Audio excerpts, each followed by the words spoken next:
dear subscribers and followers of Grant Matosian Chartered Professional Accountants. Thank you for joining me again on this session of tax tips. Recently, I had one of my clients ask me if he was to sell one of his properties and had a capital gain, could he use a lifetime capital gains exemption? I told him that unfortunately, this was not one of those situations that it would apply. Normally, when somebody sells a property or shares, they would not qualify for the small business deduction limit.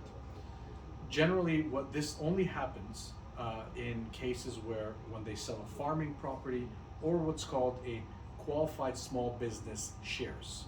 So usually qualified small business shares are scenarios where somebody has set up their own company, it's not publicly traded, and they run their company for a number of years, grow that company to a certain value, and before the assets of that company now get to a position where they're used for something other than active business income, they are sold to another entity. The shares are sold, and here is where the capital gains deduction limit comes into effect.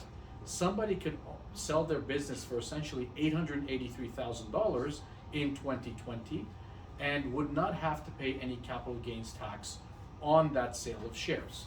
If they were to sell the assets of that company, they would not have that small business deduction limit.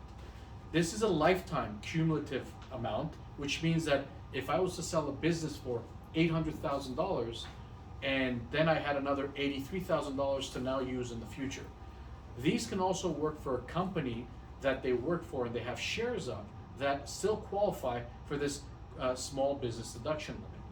And again, if what a lot of these companies do before it becomes public or not qualify for that qualified small business shares is they would freeze the value of the shares so that the adjusted cost base of these shares are now whatever the value was before they change to a non-qualified business limit. This is a very good opportunity, but it only happens a few times in somebody's lifetime, and that's why it is very opportunistic for somebody to use that whenever they have the chance to do so. So can we sell a property and use those the capital gains for this? Unfortunately not. One other thing that applies is that the amount of the capital gains deduction is indexed over time and started out at $750,000 at one point and now has come up all the way to $883,000. So just make sure that you are in a process to take into consideration these values if you do have the right to do so.